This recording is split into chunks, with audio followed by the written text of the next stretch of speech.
You're listening to the Teen Takes Arts Podcast, or TAP for short, last episode edition.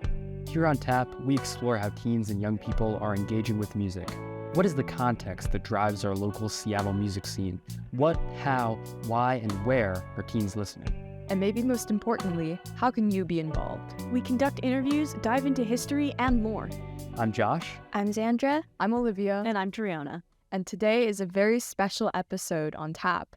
We will be covering the iconic Seattle music festival Bumbershoot as a part of Teen Takes' partnership with them. While exploring the history of Bumbershoot, we'll talk about how it has evolved over time, along with how they are working towards making the festival more accessible and diverse. In addition to all this, we'll be covering some new additions to Bumbershoot that include art forms like pole dancing and fashion. So we had a great opportunity kind of before this episode to talk to a few of the people who are really heading up the leadership of Bumbershoot this year. And they described what Bumbershoot is going to look like. And we were really fascinated by a lot of the new additions this year. But they said, hold on, these aren't new. These changes are more of a return to form. And I thought that was interesting. So we did a little more digging into kind of the history of Bumbershoot over the past 50 years. And sorry, 3, 2, 1. So we did a little more digging into the history of Bumbershoot over the last 50 years and what that looked like. Bumbershoot started in 1971 as the Mayor's Festival, is what it was called. It was free and it was kind of publicly run through the city of Seattle. This first year, Bumbershoot didn't have a huge lineup of out-of-town headliners. In fact, just one out-of-town musician was there, and he was a novelty country musician. It was really community-oriented and had lots of opportunities for festival goers to play music themselves, jam sessions, the like. And there's a huge presence of other arts, such as visual arts, for example. Yeah, the name Bumbershoot wasn't adopted until 1973. It took a few years for the festival to start to grow. The root of the name Bumbershoot is fun. It combines umbrella and parachute. For a period of time, it got really long. In 1975, it was 11 days long. The festival was over a week, almost 2 weeks. It's now today, it's the standard Labor Day weekend. It's 2 or 3 days, depending on sort of what their capability and the capacity is every year. Right, exactly. So as we previously mentioned, Bumbershoot started as publicly funded and city-run, but since 1980, different organizations and companies have sort of taken charge of its operations, and it's shifted hands. So this started with the nonprofit One Reel, which had control of Bumbershoot for most of its history, and as it saw a lot of its growth. So it had control when it was small with just several headliners, a lot of jazz, a lot of blues, a lot of country, and saw it as it kind of grew to incorporate a lot of popular artists, a lot of out-of-town artists, and for that list to really grow. Now, in 2009, company AEG took over, and this marked a change in Bumbershoot's trajectory. It kind of became more of a quote-unquote music festival, losing some of that Seattle, quirky, community-oriented tone. Now, after COVID, or during COVID rather, in 2019, AEG decided to drop Bumbershoot. It wasn't profitable, and COVID, huge transitional time. This year, Bumbershoot's back, first time in 4 years, under the leadership of Third Stone and New Rising Sun. These groups have ascended this year, and yeah, as we mentioned, really intend to return Bumbershoot to form, focusing on accessibility and diversity in the art forms presented. Yeah, it seems like there's some really interesting developments happening this year, a lot of new things, a lot of old things coming back. It's, the past decade, it's been in sort of a slump. There's been a lot of financial issues. So this year, Third Stone and New Rising Sun are really working to try and change that, to refresh Bumbershoot, to give it some new life. And so some quick history of some of the financial accessibility of Bumbershoot. It was free from 1971 to 1980. And then One Reel took over in 1980 and started charging $2.50 a day for admission with free Fridays. And that Free Friday lasted into the mid 90s. Prices every few years would go up like $1, $2. By 2007, it was $40 a day. When AEG took over in 2015, they continued to raise prices. Although even before that, in 2013, it was $62 a day. By 2018, tickets were $130 a day, or $220 for all 3 days, which is a pretty wild, jump from, if you look back at, when they first started, it was $2.50. And over the years, they introduced different tier systems. In 1992, they introduced a $25 quick access pass. At that point, general admission was only $9. And they, at this they grew to having like gold and platinum passes for different guaranteed seats and limited edition events, VIP seating. There was a lot of pushback against that. In 2010, there was a $22 economy ticket that was offered because attendance was really down and people were complaining a lot about pricing. It seems like for a while, the festival sort of lost its way, I think especially under some of the leadership of AEG. It got to be, really the people were losing money because no one was coming. And so they started charging more, and then fewer people came because they were charging more money. And it was not featuring as many local artists. It didn't feel as connected to the Seattle community. And it seems like the new leadership, their goal is really to try to get back to some of this better accessibility, to make it more of a wider arts event, make it more connected to the city of Seattle. It is still significantly more expensive than, some of in the past. But it's also, prices are really reduced this year from 2018, $130 a day. This year they had a $50 single day ticket for people who bought tickets early. And then sort of the main tier is $65 for a single day ticket, or $110 for the 2-day weekend ticket.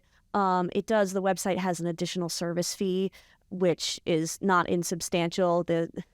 For a single day ticket, you've got to, the 65 then has $14 added on as a service fee. So it is still a significant cost, but they are also giving out a lot of free tickets to a lot of different organizations to continue to try and make it more accessible. TeenTix, I think we got 100 free tickets. So that's going to be, reach out to TeenTix. I think we'll start, sending out some information about those if people are interested in a free ticket to Bumbershoot, which is really exciting. And I think it's really important that they are, sending out, offering these tickets to, organizations like TeenTix that are really dedicated to diversifying art spaces and increasing accessibility. I think that's going to be really significant for accessibility for young people. I don't have a couple $100 to spend on an event. I don't even currently have a job. I think that's, for any TeenTix member, or, to at least a limited extent while we still have tickets, to be able to have access to that, I think is really significant.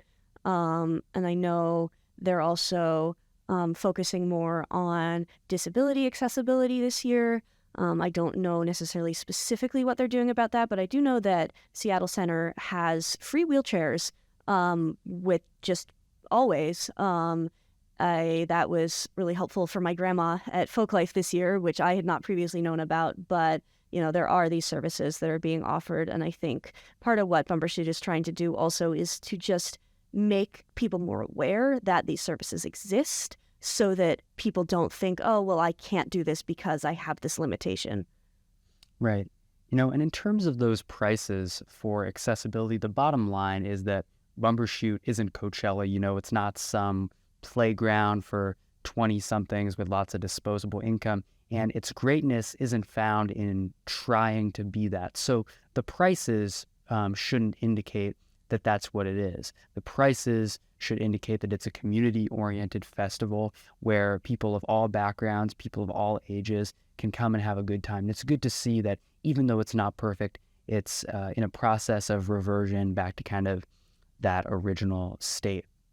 And of course, accessibility of all kinds and in terms of prices impacts the diversity of the festival from every perspective, from who can be there, from who's performing, what kind of arts are featured.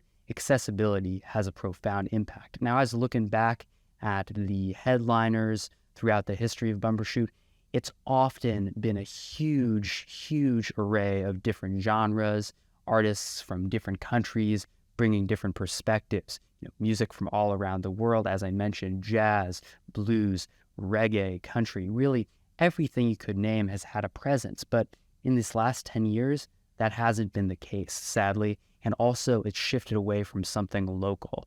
So Bumbershoot really has this historic reputation for kind of cultural and artistic diversity.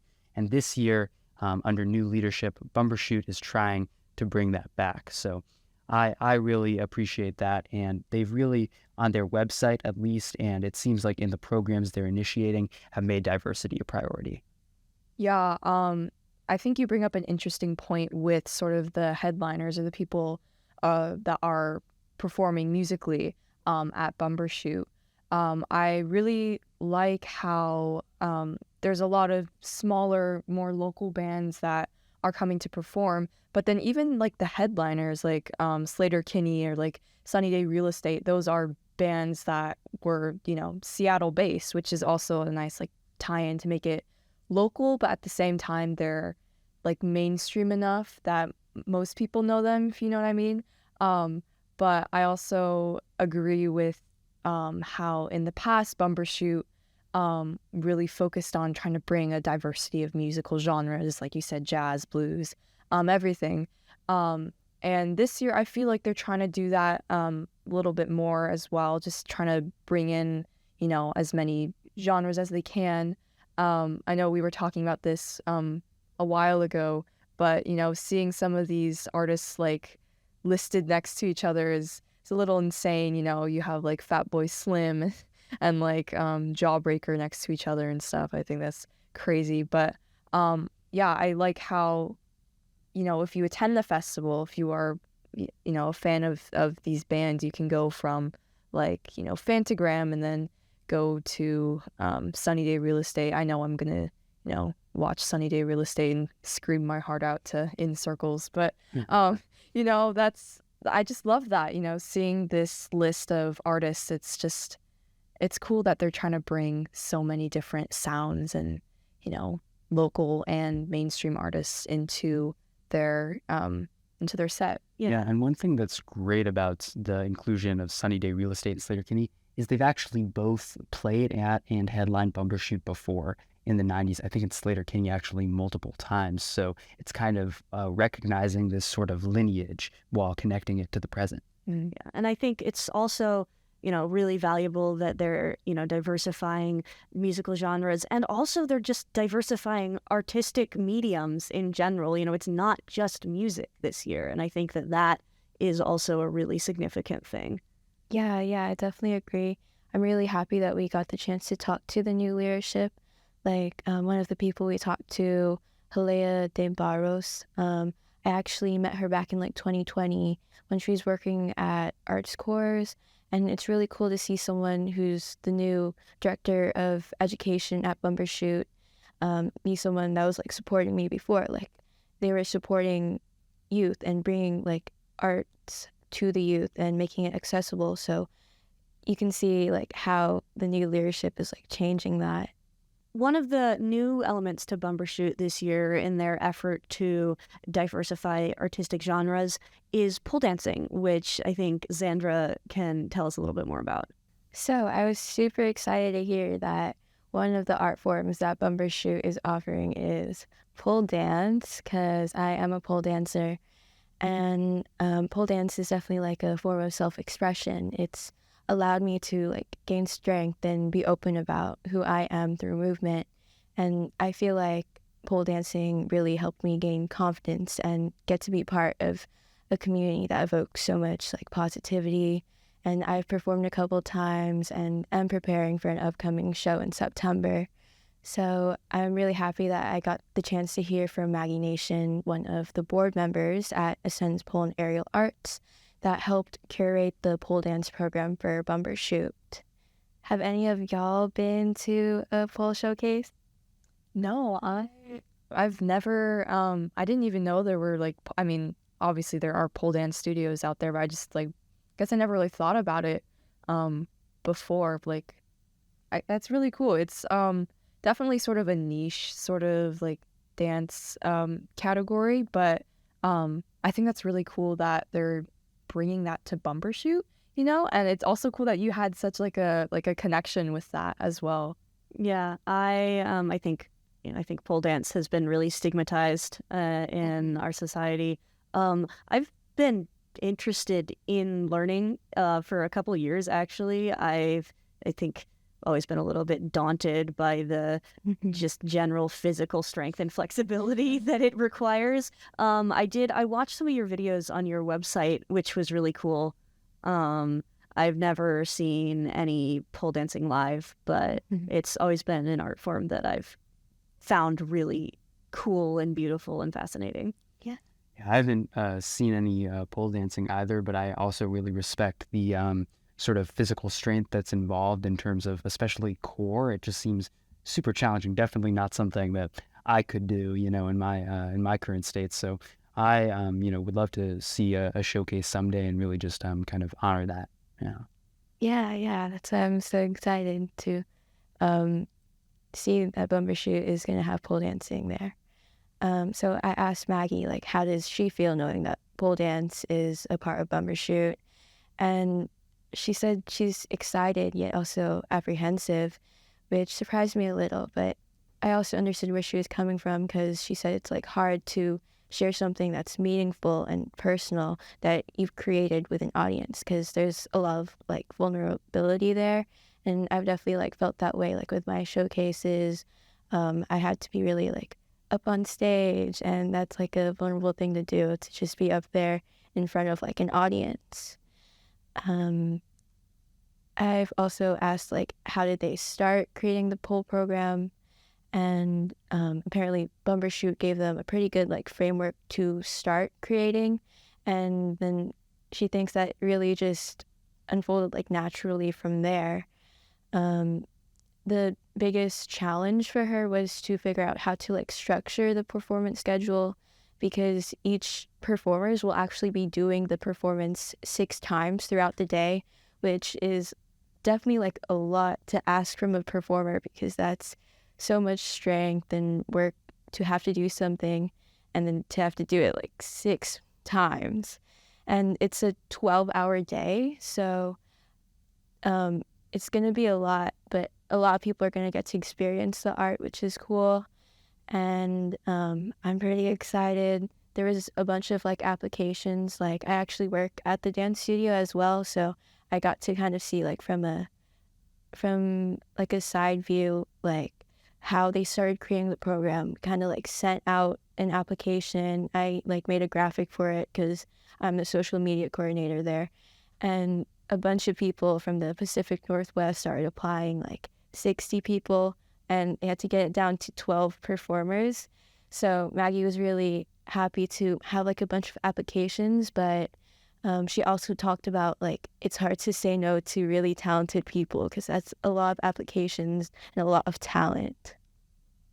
And more about like the dance studio itself. It's about like accessibility and bringing a community of pole dancers together, which is why I wanted to like work for this place, because it's a really cool like nonprofit organization in Renton. And I feel like since like Bumbershoot brought on this organization, and like Triona and Josh talked about like accessibility, to bring in an organization that also like focuses on accessibility feels like Bumbershoot is really like considering um, the changes and what they want to do with this program.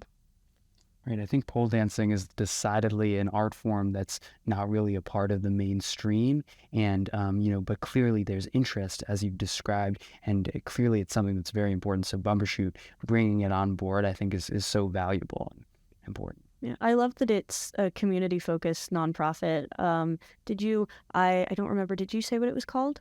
It's called Ascendance Pole and Aerial Arts.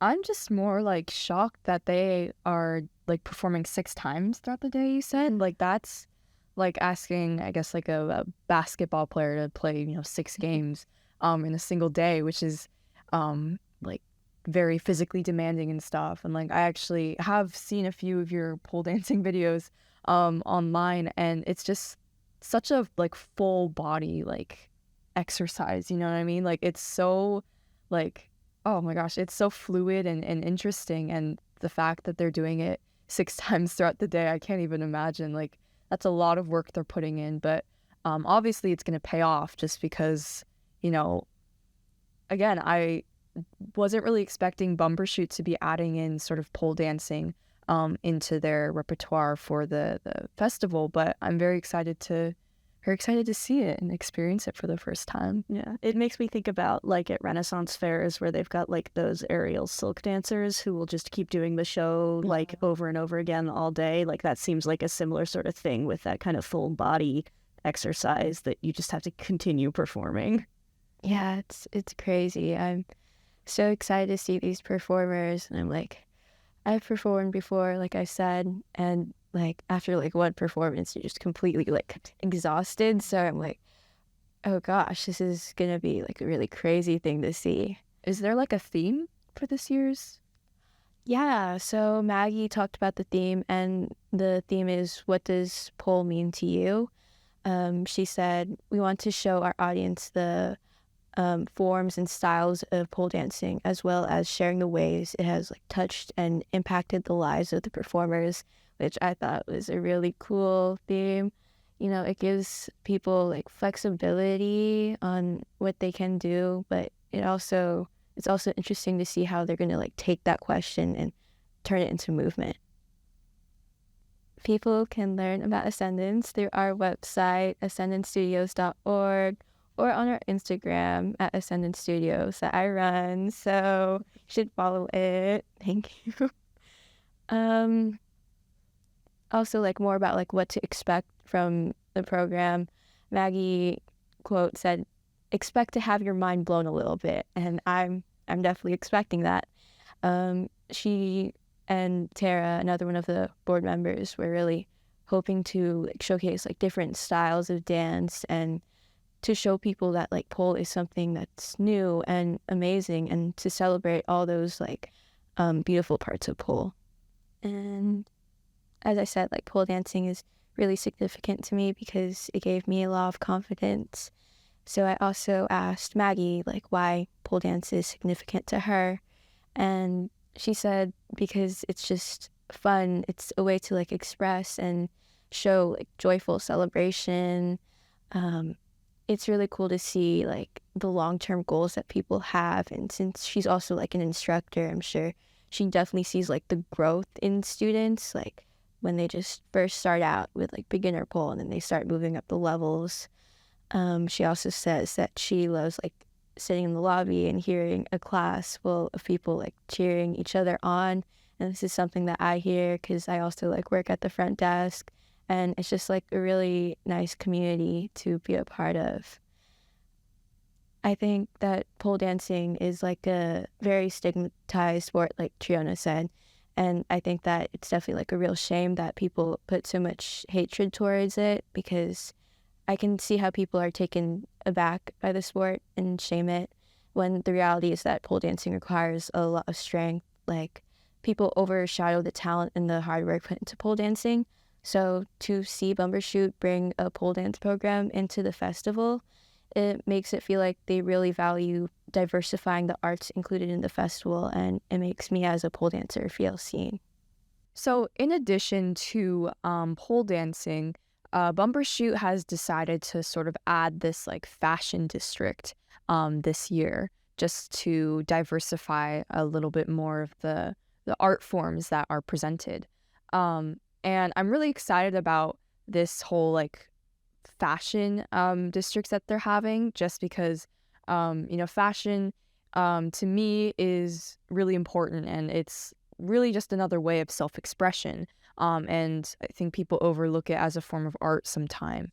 And maybe people think caring about your clothes or your appearance kind of makes you shallow, but I I honestly think transforming this like love for fashion into art is incredible, and I'm glad that they're sort of giving um, these young designers an opportunity to just display their work. And I think for the broader audience, this fashion district is showing people how expansive art through fashion really is. Um, so one thing that we're mentioning today, an event that's happening at Bumbershoot, is High Fashion High, which is a fashion show run entirely by teenagers. There are two themes this year. There's a stained glass theme and there's a puffer coat theme, which will be really interesting in the end. But it's really cool that Bumbershoot is just bringing attention to these sort of young designers and people in fashion, especially since I feel like Seattle isn't really like a hub of like, you know, high fashion, sort of like, New York or Paris is, or things like that. But yeah, I think it's just cool that young people are getting this opportunity to get their work out there. Um, but besides that, they are also including other things in the fashion district, like tattoo artists and drag and nail art and so much more. And I think that just shows also how expansive fashion really is. It's not just about clothing and fashion shows, but it expands to, like I said, drag, tattoo, um, nail artists. It'll be really interesting to see how the fashion district turns out. All right, so now we have Ellie, who is curating the teen fashion show High Fashion High at Bumbershoot with us. And we're just going to ask her some questions. So, hey, Ellie, welcome to the podcast. I'm so glad we could have you on here. Could you introduce yourself and just explain a little bit about your involvement in Bumbershoot? Yeah, for sure. Well, thank you for having me as well. This is a very exciting opportunity. So my name's Ellie Fine. I am just graduating Garfield High School, so I'm a senior going into, my next year. And I'm working with Bumbershoot to curate a fashion show, sort of run by teenagers in every aspect. So I'm recruiting mostly high school, but we have some middle school teenage designers. We have makeup artists, models. We're connecting those with our designers. And we're doing it for a Bumbershoot. So on Labor Day weekend, they're going to have their, traditional music festival. And there's going to be like 7 stages, some bigger than others. And Bumbershoot's really working to expand into art and youth education this year. And so they'll be building a fashion show runway with a ton of brands walking, very established, brands. There's also up and coming designers and stuff like that. And High Fashion High, which is the name of my teenage show, we'll have a 30-minute to like 1 hour runway slot each day to show all of our hard work and the designers' looks that they'll create. Awesome. That is such a cool opportunity, and I'm glad that Bumbershoot is putting it on. That's really, really exciting. So how did High Fashion High go from sort of your like idea to a whole event at Bumbershoot? Yeah. So I began working with Greg. He's one of the co-hosts of the entire Bumbershoot Festival.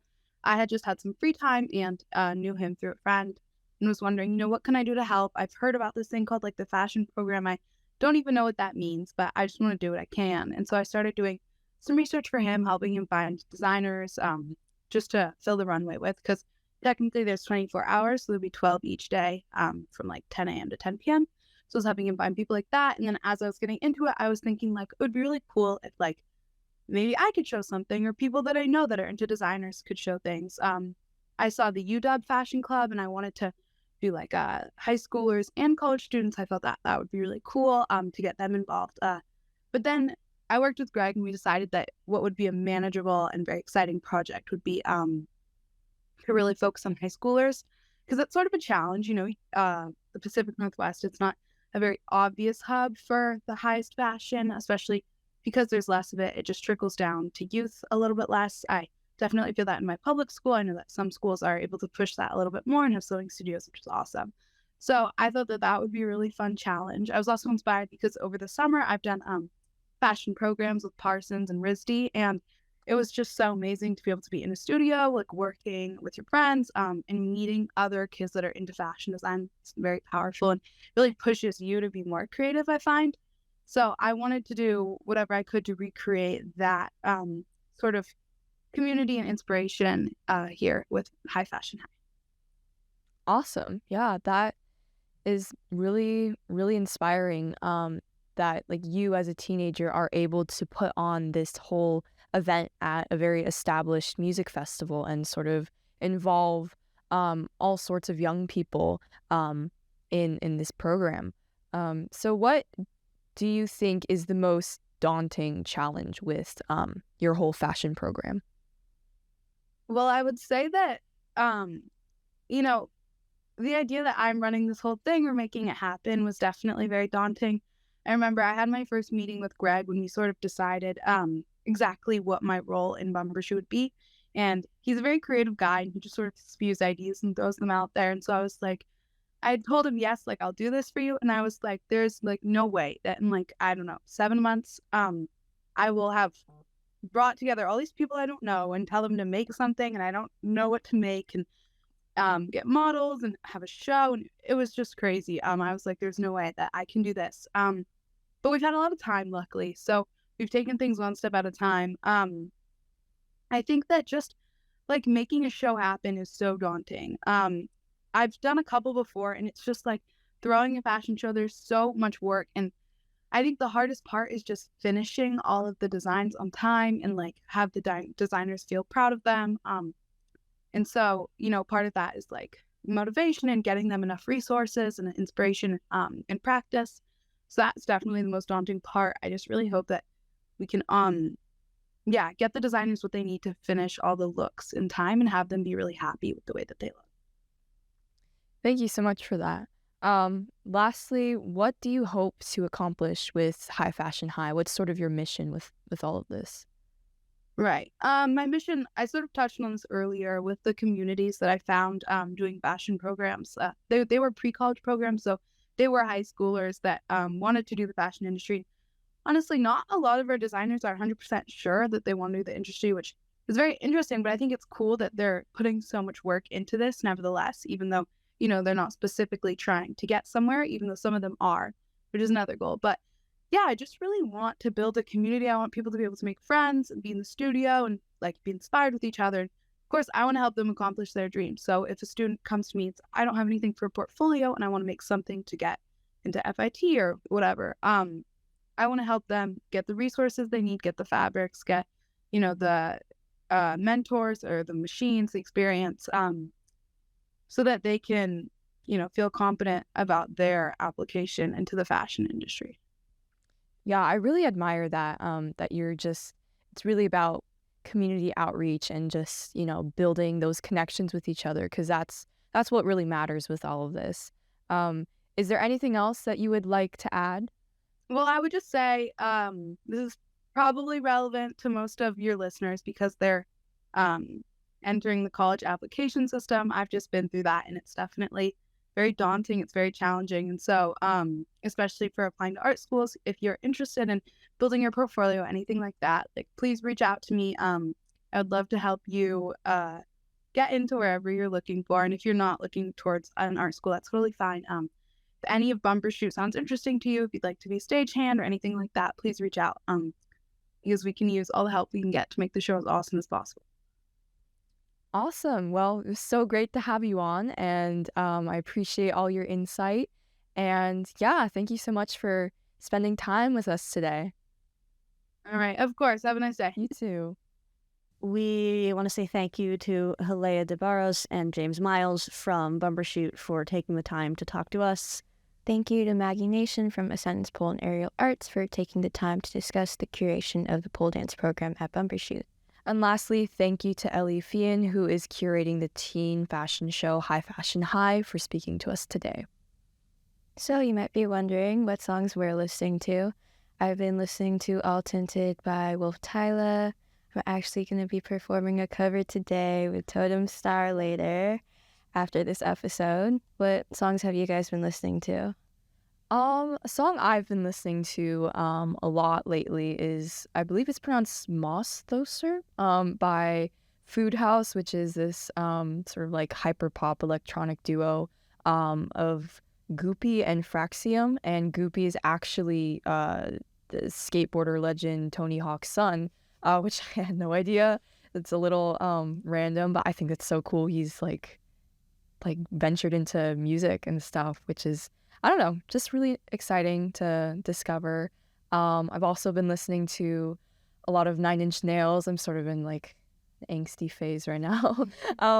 But I read recently that they were doing the score to the new Teenage Mutant Ninja Turtles movie or something like that, and I was like, oh, okay, I don't know. And I know we've talked about Trent Reznor previously with our soundtracks episode, and how he did a few of those Grammy-winning scores and whatever. But yeah, I guess just going back and revisiting some of his work with Nine Inch Nails, specifically their 90s output, like the Downward Spiral. It's just, it like what makes me appreciate them a lot more than like other like industrial rock bands or sort of more alternative bands is how he sort of like openly embraced like other genres like funk and like even like ambient music and stuff. Just really set him apart from some of his counterparts, and I love seeing their evolution. But it's they're not an easy band to listen to, so I'll just say that. But yeah, the Teenage Mutant Ninja Turtles score is going to be very interesting.